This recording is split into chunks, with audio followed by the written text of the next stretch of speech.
把技术真正说是引进来，我们消化，我们吸收，我们自己来制造我们自己的一个产品。你们需要铁路建设，我就可以带着我们的技术、我们的装备、我们的人员过去给你们修高铁。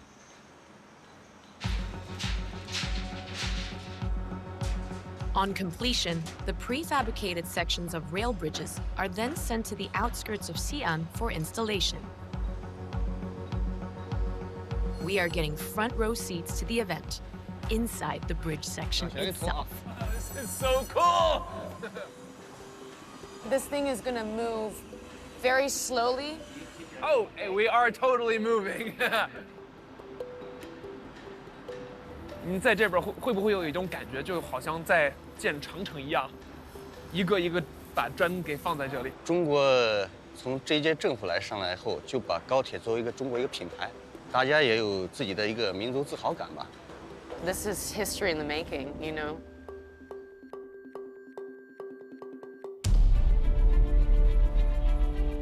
Back in Xi'an City, we join up with another powerful engine that is fueling China's rise. A booming Chinese generation, mobile, curious about the world, with an insatiable thirst for adventure. A great example is the Destination X tour. Finally setting off today to explore their own country and beyond, connecting with new people and cultures. 咱们今天去哪儿呢？我们今天去兰州。兰州。对，到乌鲁木齐，到伊斯坦布尔。哇哦！这条路我来走这条路的话，可能会意义非凡。The Destination X travelers will cover a journey over 2,000 kilometers long. Thankfully, like us, they have modern engineering on their side. It's incredible terrain. It is actually. I mean, these like these massive mountains over there. This is the Hexi Corridor. It's like the big gateway into China. In ancient times, this inhospitable environment, walled in by the Qilian Mountains, sometimes limited caravans to a narrow trackway.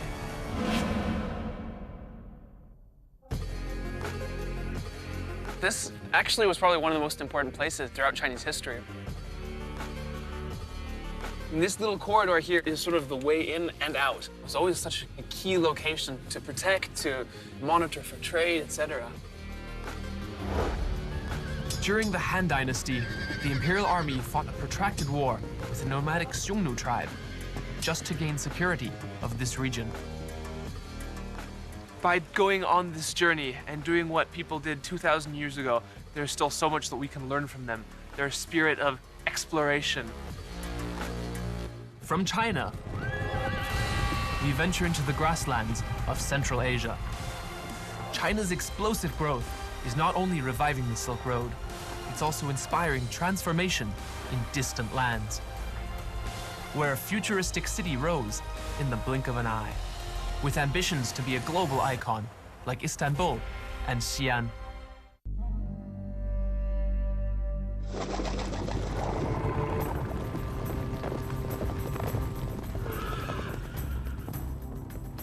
For centuries, the Silk Road brought disparate kingdoms and markets together, sharing a common goal to trade goods and innovation.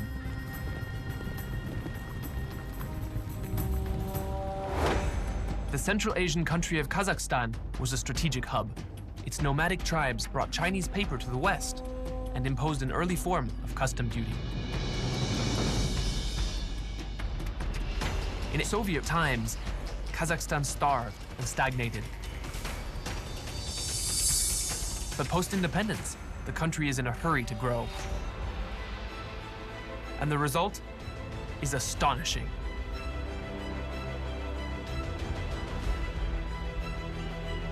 Welcome to Astana. Kazakhstan's sleek capital was conceived in just 15 years. Although less than 1 million people live in this desert metropolis, it's becoming one of the most important cities on a revived Silk Road. Denise and I are here to find out how and to get a glimpse of Kazakhstan's exciting future. Well, Astana really is kind of unusual. We've got this super ultra modern city block there. But you know, you turn around this way and then there's this crazy-looking gold building. Every building that pops out into mind here is just screaming for attention. Look at me, look at me. I'm finally here. I made it. To help us get a better understanding of our new surroundings, we meet architect Ida Marut. How are you, Ida? Why is there such an intense need to build this quickly? So the strategies is all about developing the infrastructure. As soon as we develop the infrastructure, we will achieve our goals. Everything that I'm seeing out here, there's so many symbolisms. During all this globalization, we need to have symbols to keep our identity. The Transchatter, it's yurt-shaped building. The yurt represents the nomadic culture. It's almost like that was yesterday, but we do not forget. Right now, we need to move forward, change our horses to the steel horses.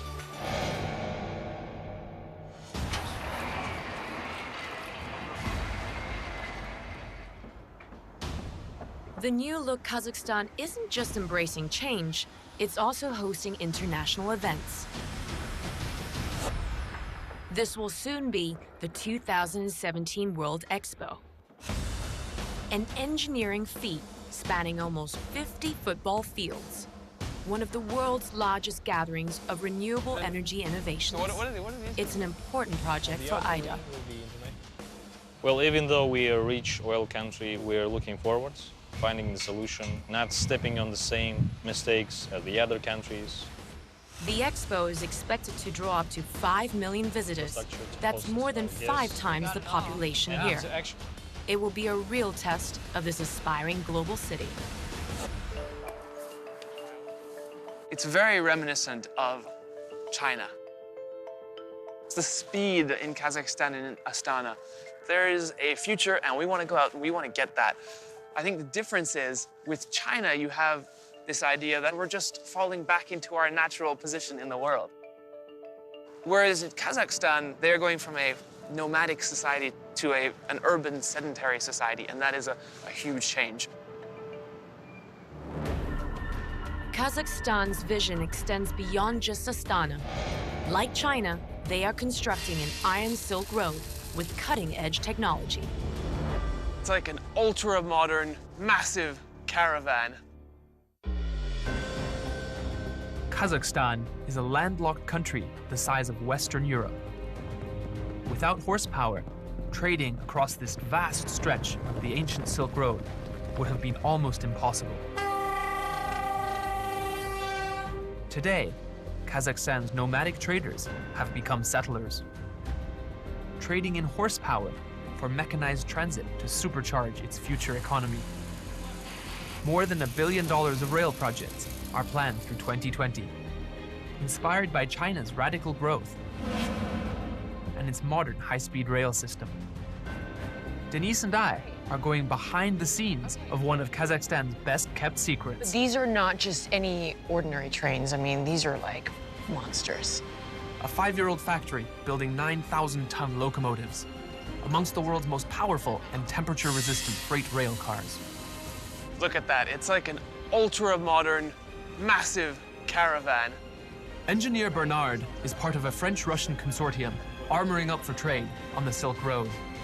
And how many trains do you make in a year? This year we are going to make 9. Next year another 34, and then after we can go up to 50 full locomotives.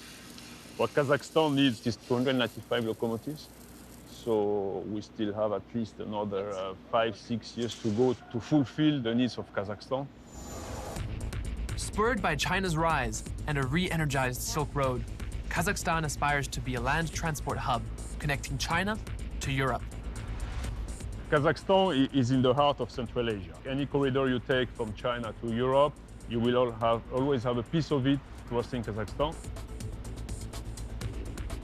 Well, it's not just only about Kazakhstan and its railway system. It's also about to supply these trains to other countries and connecting all of it all over again right back on the Silk Road. It's like remaking it.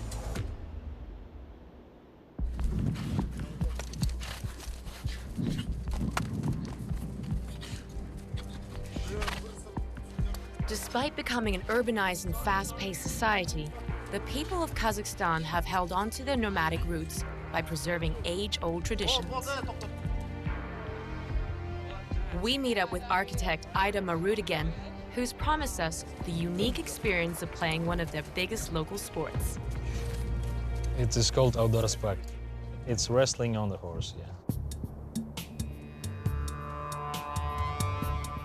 Outdoor sport brings them back to the roots and reminds them that they are Kazakh. All right, Liam, I guess it's gonna be a test of your warrior skills. Yeah. I don't know, what do you think? Do I look as tough as that guy? How does one of these games end? Badly. In horseback wrestling, fast and furious tussles can be over in less than 10 seconds. Okay. You got it! Think warrior! It's a real test for Liam. No worries, totally in control. Liam, Birjan, postayım skin.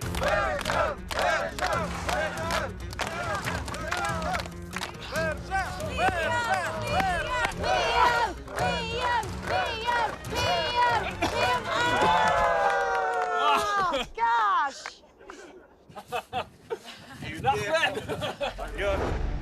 Kazakhstan is where I part ways with Liam as he continues his journey in China, and I return to Istanbul, the original gateway between the East and the West. Some of the world's greatest civilizations and religions call the 3,000-year-old city home. From Christianity during the Eastern Roman Empire to Islam in the Ottoman era, remnants of their rule remain even today.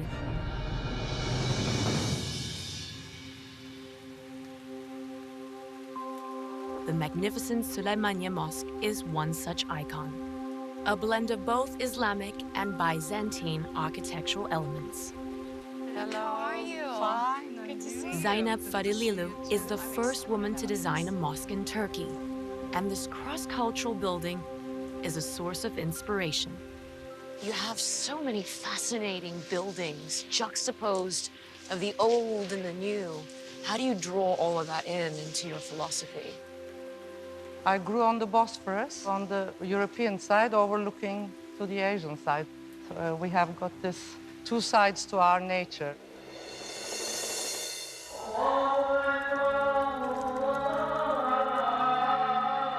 The Sekirin Mosque is Zeynep's latest creation, a place of worship that combines contemporary and traditional Ottoman design. All the elements are here. There's that tranquility.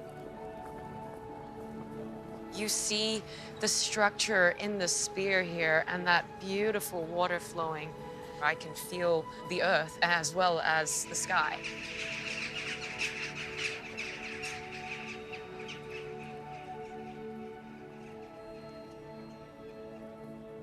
Light is like in the old mosques, but in a different form.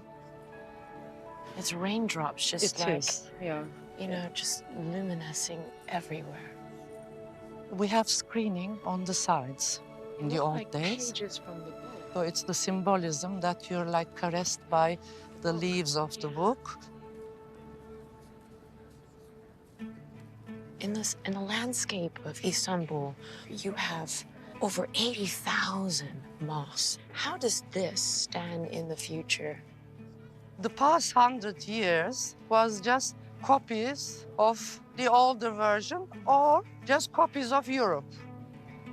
I had this chance of bringing today's architecture and show that we are living today, our existence, without being somebody else. Zeynep is staying true to her heritage and modernizing it with contemporary feels is quite fascinating. A story that needs to be told as a revolutionary of our time for the 21st century. As I continue to get glimpses of Istanbul's future, Liam is back in China, paying homage to the original spirit of the Silk Road. Its success wasn't down to just luck of geography. Ancient China literally built the foundations that fuel its aspirations today.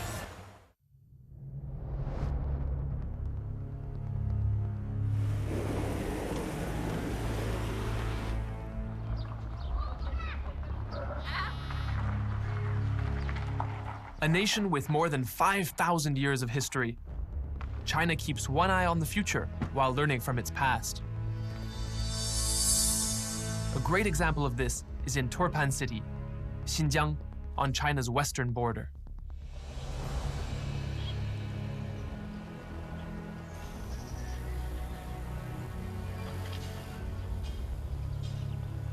I mean, what's so incredible about this is just if you look around, listen, you can hear birds.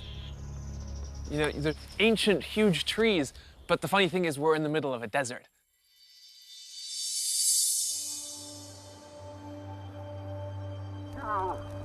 After enduring the Taklamakan Desert, caravans that rested here needed food and water.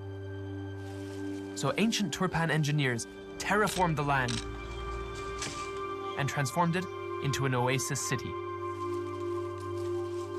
They built the Karez canals. This is almost like the underground